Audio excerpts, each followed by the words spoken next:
कि हमारी गली में इस टाइम पे कोई भी नहीं है। इस टाइम सब अपने अपने घर में हैं। बस जब कुछ काम होता है जब भी घर से बाहर निकलते हैं, और जब निकलते हैं तो मास्क लगा के निकलते हैं और एक दूसरे से दूरी बना के रखते हैं। इस लॉकडाउन की वजह से किराया निकालना काफ़ी मुश्किल हो रहा था। पापा की दुकान बिल्कुल भी नहीं खुल रही थी, जैसा कि आपको सबको मालूम होगा, सारी दुकानें सब चीज़ें बंद थी। डेली फ्रेंड्स मिलते थे, एक दूसरे से हक करते थे, हाथ भी मिलाते थे। और अब तो कुछ भी नहीं, घर में अकेले रहना, तो काम करना बस, और भाइयों की, घर वालों की सुनना, खाना बनाना, बस यही रह गया है। और जब से लॉकडाउन लगा है तो सब लोग घर में ही रहते हैं, और दुपट्टा ना ओढ़ो तो पापा चिल्लाते हैं कि दुपट्टा क्यों नहीं ओढ़ा।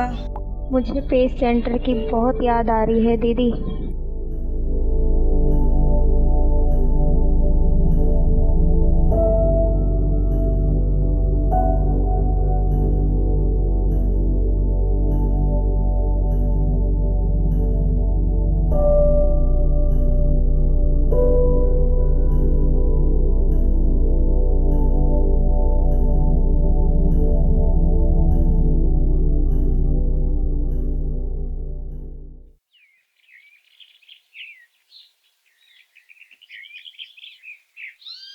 थोड़ी सी ज़मीन और कुछ आसमान चाहती हूँ मैं, ज़माने में अपनी एक अलग पहचान चाहती हूँ मैं।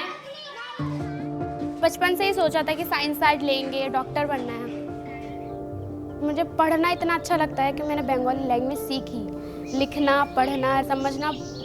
मगर गांव वाले लोग होते हैं ना कि लड़की बड़ी हो गई है, जवान हो गई है, शादी करा दो। तो पापा ने कहा चलो स्कूल छोड़ दो, गांव वाले बहुत देखते हैं तुम्हें, घर में बैठी रहो। मैं 6 महीने फिर घर में बैठी रही। फिर मैंने मम्मी से बोला कि जब तक मेरी शादी नहीं करा रही हो तब तक मेरी ज़िंदगी मेरे हाथों में दे दो, ताकि मैं अपने खुले आसमान में उड़ सकूं।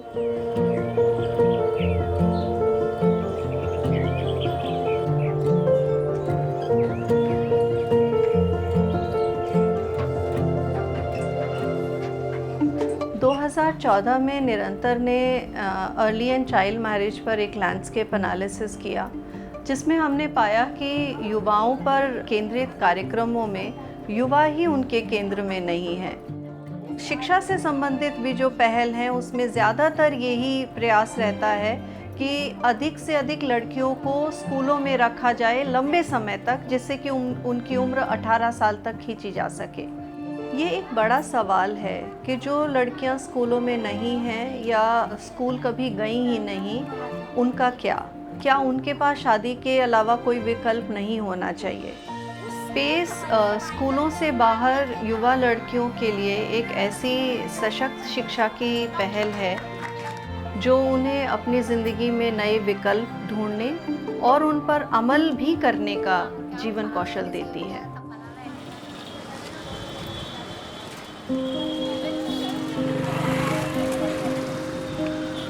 यहाँ की जो आबादी है वो 1.5 लाख है और 47,000 के करीब यहाँ घर हैं। पूरे घर इतने छोटे, यहाँ हर तरीके के लोग हैं, पलायन करके ज़्यादा आए हुए हैं। उनकी जो आर्थिक स्थिति है वो बहुत ज़्यादा अच्छी नहीं है। जो लड़कियाँ हैं वो ड्रॉप आउट इसी वजह से होती हैं कि मतलब छेड़छाड़ ज़्यादा होती है, लड़के बहुत खड़े हुए होते हैं, तो उससे कहीं ना कहीं उनकी पढ़ाई छूट जाती है। कई सारे ऐसे अलग अलग काम हैं जो इन इलाकों में होते हैं। तो कहीं जीन्स बनाने का काम, उसके धागा काटने का काम, कहीं लोहे की जंजीर बनाना, कहीं खिलौने बनाना, तो कहीं बिंदी बनाना, इस तरीके के अलग अलग काम में ये लड़कियां शामिल होती हैं। वैसे देखेंगे तो आपको लगेगा कि 18 और 17 साल की लड़की है, 20 साल की लड़की है, लेकिन पूरे घर की जिम्मेदारी इन लड़कियों के ऊपर है। तो हमारी कई सारी लड़कियां never enrol, drop out of school हैं और शादीशुदा भी हैं, डिवोर्सी भी हैं, लेकिन वो पढ़ना चाहती हैं और दोबारा नए मायने शिक्षा के अपनी ज़िंदगी के वो एक्सप्लोर करना चाहती हैं। कई बार उनके लिए चैलेंजेस भी होते हैं। पेरेंट्स की तरफ से ये आता है सबसे ज़्यादा कि जब ये स्कूल में नहीं पढ़ी तो ये आपके सेंटर में 18 महीने के कोर्स में क्या पढ़ लेंगी। किसी एक दिन आप कहानी सुनाने का रख सकते हैं। जब हमने फर्स्ट ईयर में करिकुलम प्रिपेयर किया तो 3-4 थीमेटिक एरियाज़ हमें समझ में आ रहे थे।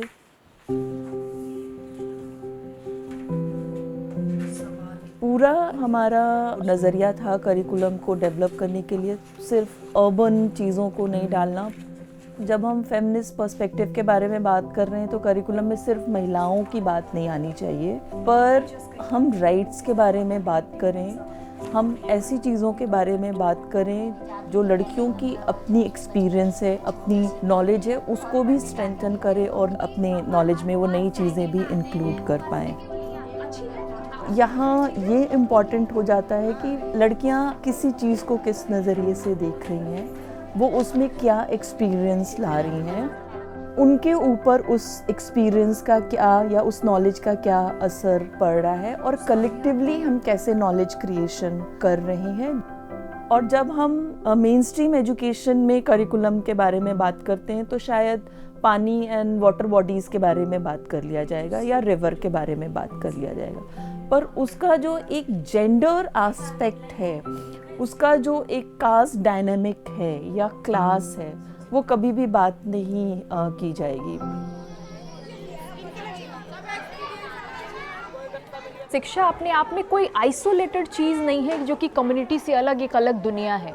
एजुकेशन है वो कम्युनिटी का बहुत इंटीग्रल हिस्सा है और इसी सोच को ध्यान में रखते हुए हम पूरे इस कार्यक्रम को देखते हैं, जिसमें कम्युनिटी हमारे लिए रिसोर्स हैं बहुत इम्पॉर्टेंट और ये टू वे प्रक्रिया है। तो हमारे सेंटर में कम्युनिटी का इन्वॉल्वमेंट सिर्फ इतना तक नहीं है कि उन लड़कियों ने क्या सीखा, उनको अब कितना आता है, बट ये मायने ये भी है कि ये समुदाय के लोग क्या काम करते हैं, ये किस तरीके की ज़िंदगी जी रहे हैं, इनके खुद के जीवन के अनुभव क्या है, और वो जो अनुभव है वो गाइड करते हैं हमारे सीखने सिखाने की प्रक्रिया को।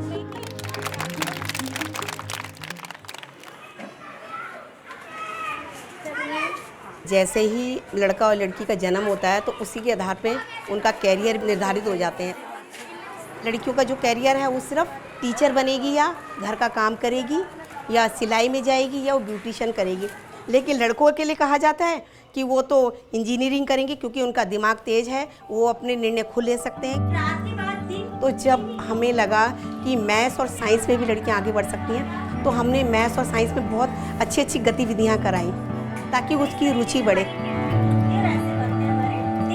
मैं होती हूँ तो मुझे किस तरीके से हैंडल करना पड़ता है वो बातों को बहुत धीरे धीरे से बताना पड़ता है। एकदम से हम एक टॉपिक पर नहीं जाते, तो धीरे धीरे हम उसे 1 सीढ़ी 2 सीढ़ी 3 सीढ़ी पर जाते हैं, जिससे लड़कियाँ ये सोचती है कि ये हमारा सीखने का है। ये चीज़ है ना, इसमें ये लगाया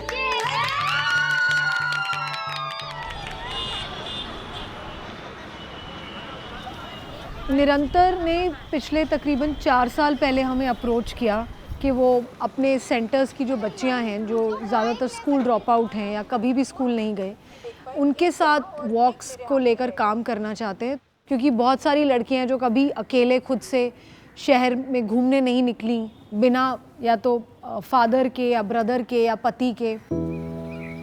सिपाही ये मत सोचो कि मैं तुम्हारी नौजवानी से रश। इनवेरिएबली जब हम इन जगहों में जाते हैं तो आदमियों की बात होती है, उनके कंट्रीब्यूशन की बात होती है, पर हमने स्पेसिफिकली विमेन नैरेटिव को लेके आए उस जगह की हिस्ट्री को इम्पैक्ट करने में क्या रोल रहा है महिलाओं का, ताकि उनको भी एक एम्पावरिंग रोल मॉडल मिल सके अपने लिए। जब सेंटर में आए तो हर एक चीज़ का, जैसे हम किताबें पढ़ते हैं उसमें ऐसे ऐसे टॉपिक्स और ऐसी ऐसी कहानियाँ आती हैं जिसके द्वारा हमें पता चला कि हमारे साथ कितना भेदभाव होता है। अब जिस जगह लगता है कि हाँ यहाँ पे मुझे स्टैंड लेना चाहिए वहाँ लेती हूँ। बहुत हिम्मत आई है, इतनी हिम्मत मेरी कभी भी नहीं थी।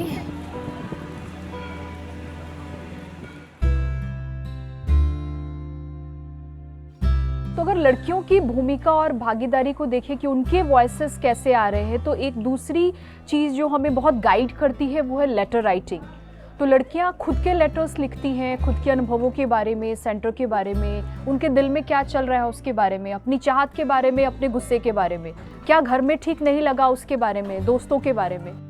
दिल की बातें मैं अपने किसी को नहीं बताती थी, बस दिल में ही रहती थी। अब तो मैं पेज में लिख के फाइल में लगा देती हूँ, थोड़ी तसल्ली सी मिल जाती है, फिर दिल हल्का भी हो जाता है। बरेली में हम लोग 2 एरिया में काम कर रहे हैं, एक एंटायरली मुस्लिम पॉपुलेटेड एरिया है, एक दलित पॉपुलेटेड एरिया है। तो शुरुआत में तो क्या हुआ, लड़कियां बैठी लेकिन शेयरिंग ज़्यादा नहीं हुई, तो ये पता चला कि घरों में बात होती है और बहुत सारी ऐसी प्रैक्टिसेस हैं, साथ में नहीं बैठना, खाना नहीं खाना, पानी नहीं पीना। तो कोशिश ये करी कि एक तो पहले बातचीत करी दूसरा स्टेप ये किया कि जो हम सिर्फ पहले मजाक में करते थे कि चलो चटपटा डे एक बारी बैठे, इसको थोड़ा सा हमने स्ट्रैटेजिकली करा। तो लड़कियां एक साथ आती थी, सब बैठे थे और अपने टिफ़िन की एक साथ में शेयरिंग। और आज ये कह सकते हैं कि लगातार प्रयास से काफ़ी हद तक चीज़ों में सुधार आया है। मेरी लड़की आगे खूब तरक्की पाए और खूब पढ़े लिखे काम करे। मैं इसकी अभी शादी भी नहीं करना चाहती जब तक अपने पैरों पे खड़ी नहीं हो जाएगी। जैसे हमने मार पिटाई खाई, कम से कम ये तो नहीं खाएगी आगे चल के, अपने पैरों पे खड़ी हो जाएगी, जवाब दे सकेगी उन लोगों को। यही मैं चाहती हूँ बस। मैं बिल्कुल भी बोलती ही नहीं थी किसी से भी, ना घर से बाहर निकलना, हमेशा घर के ही अंदर रहना। तो ये तो सबसे बड़ा बदलाव है सेंटर में जुड़ने से कि मैं घर से बाहर भी निकलने लगी हूँ और सबसे आज बेझिझक बोलने भी लगी हूँ।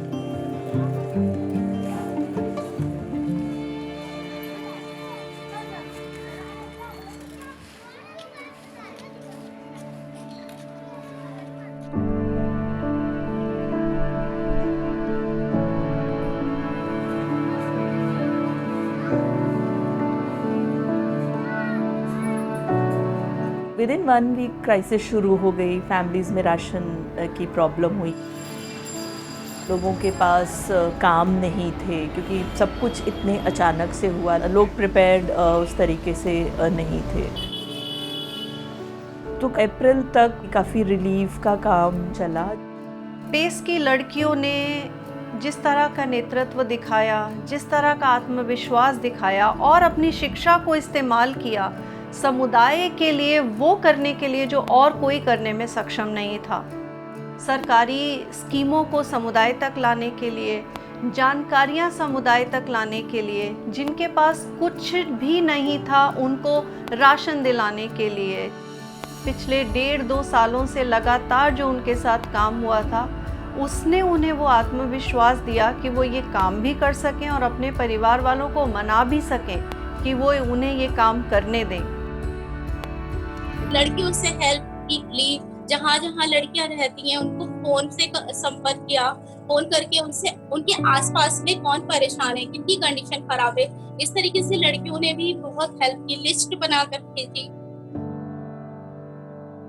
जब ये चीज़ें थोड़ी ऑर्गेनाइज हुई, उसके बाद हमें ये रियलाइज़ होने लगा कि लड़कियों के एजुकेशन का क्या होगा। और ये जो सिचुएशन है पेंडेमिक की, वो 1-2 महीने की नहीं है, ये लंबी चलने वाली है। हमने जूम मीटिंग, व्हाट्सएप मीटिंग लड़कियों के साथ भी, टीचर्स के साथ भी करनी शुरू की।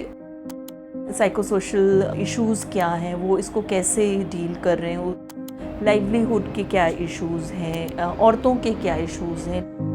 उस व्हाट्सएप ग्रुप का हमने इस्तेमाल लर्नर के लिए भी किया। अलग अलग एक्टिविटीज़ है उसको भी हम डिजिटलाइज करें। पर सबसे बड़ा चैलेंज ये है कि लड़कियों के पास अपना एंड्रॉयड फ़ोन नहीं है, और फैमिली में जिसके पास एंड्रॉयड फ़ोन है वो लड़कियों को देना नहीं चाहते हैं फ़ोन। तो जब हम किशोरावस्था चैप्टर लेंगे तो उससे पहले हमें ये देखना होगा कि सेंटर में तो जो लड़कियां हैं उनके पास तो प्राइवेसी है, लेकिन जो घरों में लड़कियां हैं जो जूम पर हमारे पास जुड़ रही हैं, तो उनके आसपास कोई है, घर में मम्मी पापा है या कोई अदर पर्सन है या नहीं है, ताकि क्योंकि किशोरावस्था पे बात करना उनके लिए थोड़ा मुश्किल होगा।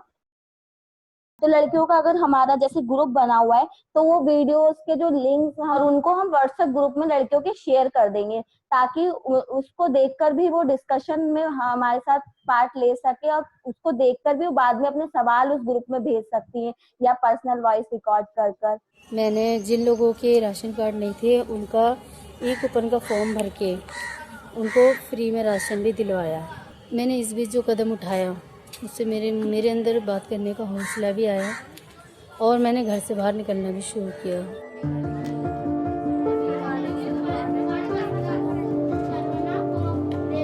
आखिर क्यों मैं सिर्फ किसी की बीवी, बेटी, बहू या बहन कहलाऊं? कुछ सपने हैं मेरे भी, कुछ ख्वाहिशें हैं मन में कि मैं सारी दुनिया में अपने नाम से जानी जाऊं।